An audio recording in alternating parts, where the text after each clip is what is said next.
नमस्कार, राम राम जी, जय माता दी। मैं आचार्य वीरेंद्र एस्ट्रो वास्तु गुरु यूट्यूब चैनल पर आपका स्वागत करता हूं, हार्दिक अभिनंदन करता हूं। आज की वीडियो में मैं आपसे बात करूंगा श्रीफल यानी नारियल की। बहुत सारे दर्शक, बहुत सारे लोग मुझसे प्रश्न करते हैं कि हमारे यहां पर पूजा में नारियल का इस्तेमाल क्यों होता है, नारियल हम किस लिए प्रयोग करते हैं। हमारे शास्त्रों में ऐसी बहुत सारी क्रियाएं हैं जो पूजा पाठ से संबंधित हैं, लेकिन हमें उसके पीछे उसके छिपा हुआ वैज्ञानिक तथ्य और आधार समझ में कई बार नहीं आता है। लेकिन हमारे संतों ने, महापुरुषों ने ऐसे दिव्य चीजें तैयार की हैं जो वास्तव में बड़ी कल्याणकारी हैं। और हमारा पूजा पाठ वास्तव में सारा का सारा विज्ञान के ऊपर आधारित ही है। विज्ञान क्या है? Science is relationship between causes and effects. कारण और परिणाम का जो संबंध है वही विज्ञान कहलाता है।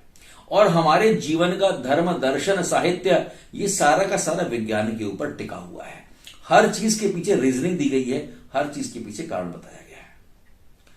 आज की इस वीडियो में मैं आपको जो जानकारी दे रहा हूं कि हमारे पूजा पाठ के अंदर श्रीफल यानी नारियल का प्रयोग क्यों होता है।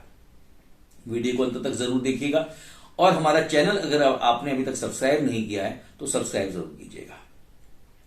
देखिए, जो श्रीफल है वास्तव में बड़ा दिव्य फल है, फल ही कहा गया इसको। और श्री का अर्थ बड़ा सीधा सीधा से है भगवान श्री लक्ष्मी नारायण जी, भगवान श्री नारायण। श्री हम उन्हीं को कहते हैं। और श्री फल यानी ऐसा फल जो नारायण को बड़ा प्रिय होता है, बड़ा अद्भुत फल है। और देखिए, हमारा जो धर्म है, हमारी संस्कृति है, हमारा जो दर्शन है, हमारा साहित्य है, हमारे ऋषि मुनि हैं, वो बड़े प्रकृति के प्रेमी रहे।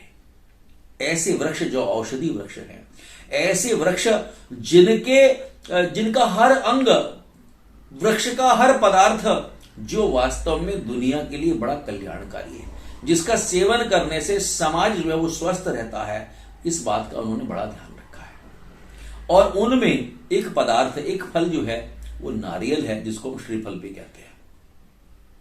हमारे यहां पर कोई भी पूजा पाठ होता है, शुभ कार्य होता है, उन सब कार्यों के अंदर जो है हमारे यहां पर ये नारियल का प्रयोग ये किया जाता है। और नारियल के बिना, श्रीफल के बिना हमारी कोई भी जो पूजा है वो कभी भी पूरी नहीं मानी जाती। अगर नारियल नहीं है तो आपकी पूजा जो है ये अधूरी मानी जाएगी, ऐसा है। जैसे मैंने आपको बताया कि नारियल को हमारे यहां पर श्रीफल के नाम से भी जाना जाता है। जब भगवान पृथ्वी पर अवतार रूप में आए, भगवान जब आए धरती के ऊपर, तो अपने साथ 3 चीजें लेकर के आए। सबसे पहली चीज कामधेनु गाय, उनके साथ स्वयं लक्ष्मी जी, और तीसरी चीज थी वो था श्रीफल यानी नारियल। ये 3 चीजें भगवान श्री नारायण जी को विशेष प्रिय हैं। और भगवान विष्णु और लक्ष्मी जी, क्योंकि दोनों को प्रिय हैं, इसलिए से श्रीफल भी कहा गया। जब हम नारियल का ऊपर से उसका जो छिलका उतारते हैं तो देखेंगे उसमें 3 आंख नजर आती है नारियल के अंदर। इनको भगवान शिव के त्रिनेत्र भी कहा गया, इनको त्रिदेव भी कहा। ब्रह्मा, विष्णु और महेश, ये तीनों के तीनों जो है उसका इसमें उनका वास होता है। भगवान श्री भोलेनाथ जी को भी, शंकर जी को भी वास्तव में श्रीफल जो है वो बड़ा अत्यंत प्रिय है। भगवान शिव के 3 नेत्र ये इसको प्रदर्शित करते हैं। सभी देवी देवताओं को श्रीफल चढ़ाने से हमारे सारे मनोरथों की पूर्ति होती है। हमारे यहां पर धन संबंधी समस्याओं का अंत होता है। हमारे वैदिक और दैविक कार्यों के अंदर भी श्रीफल का प्रयोग ये किया जाता है।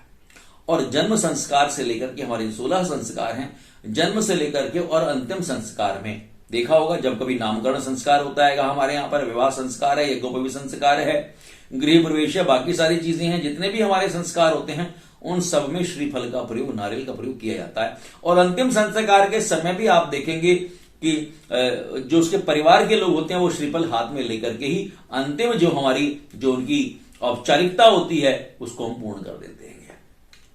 आप देखिए, नारियल जो है बाहर से बड़ा कठोर होता है और अंदर से बड़ा मृदु और बड़ा सॉफ्ट होता है, बड़ा मुलायम होता है। कई बार देखा होगा, हम नई गाड़ी लेके आते हैं तो पंडित जी क्या करेंगे, बाहर नारियल फोड़ते हैं टायर के पास। उसके पीछे क्या है? नारियल जो है वास्तव में, जैसे मैंने कहा ना, बाहर से कठोर और अंदर से बड़ा विनम्र होता है।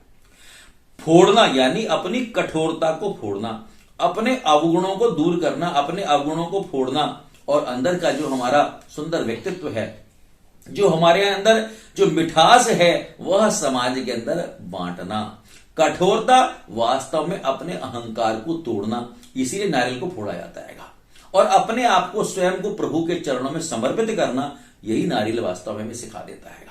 नारियल जो है वास्तव में शुभता का और इसके अलावा सम्मान का और समृद्धि का और शांति का और उन्नति का ये प्रतीक हमारे यहां पर कहा गया है। नारियल वास्तव में पुरुषार्थ का कारक भी है। देखिए, नारियल जिस पेड़ के ऊपर उगता है उसकी ऊंचाई बहुत ज्यादा होती है, यानी पुरुषार्थ के द्वारा परिश्रम से जो फल मिलता है वही श्रीफल है। उस फल को तोड़ने के लिए देखिए उसको कितनी मेहनत करनी पड़ती है, कितने ऊपर तक जाता है वो व्यक्ति उसको तोड़ने के लिए, और उसके बाद उस फल को तोड़ता है। बाकी जितने भी फल हैं उनकी ऊंचाई पेड़ों की उतनी ऊंचाई नहीं होती जितनी नारियल के पेड़ की होती है। इसलिए नारियल का जो पेड़ है वास्तव में पुरुषार्थ का कारक भी है, ऊंचाई पर लगता है, और ऊंचाई पर जाने से, पुरुषार्थ करने से, मेहनत करने से, परिश्रम करने से जो फल प्राप्त हुआ उसी को हम श्रीफल कहते हैं। विवाह सुनिश्चित हो जाता है, लड़के लड़की आपस में मिले हैं और देखा उन्होंने उनको, जब उनका विवाह के लिए सारी बात पक्की हो जाती है तो देखा होगा कि उसको रोकने के लिए जब हम एक दूसरे को रोकते हैं तो श्रीफल देकर के ही, बच्चे की गोद में हम श्रीफल अर्पित करते हैं, तब हम उसको मानते हैं कि हाँ अब इनका रोका हो गया है, आपस में एक दोनों परिवार जुड़ गए हैं श्रीफल के द्वारा। श्रीफल हमें वास्तव में परिवार में संबंधों को जोड़ना भी सिखाता है। और देखा होगा जब कन्या की विदाई होती है, कन्या की विदाई के समय पर भी जो है, जो पिता है वो श्रीफल देकर के कन्या को विदा करता है कि अपने जीवन में कभी कठोरता को ना आने देना, अपने जीवन के अंदर कभी बहुत ज्यादा रिजिड ना हो जाना, अपने अहंकार को तुमने तोड़ना है, ससुराल में जाकर के तुमने अपने मधुर वाणी से, अपने अच्छे कर्मों से जाकर के अपने सबका मन मोह लेना है। ये श्रीफल हमें सिखा देता है। और वास्तव में अगर इसकी आप वैज्ञानिक अगर उसका देखें, आधार देखें, तो पूरे कैलोरी से भरपूर होता है, विटामिन इसके अंदर बहुत अच्छे होते हैं। इसको पीने से आप स्वस्थ रहते हैं, दिमाग ठंडा रहता है। और गर्भवती स्त्रियों के लिए रामबाण हमारे यहां पर बताया गया है। तो ऐसा अद्भुत है ये श्रीफल हमारे यहां पर। आप इसका सेवन करेंगे, इसका लाभ उठाइएगा, ताकि आपके घर में भी सुख और शांति का वास ये हमेशा बना रहे। नमस्कार, राम राम जी।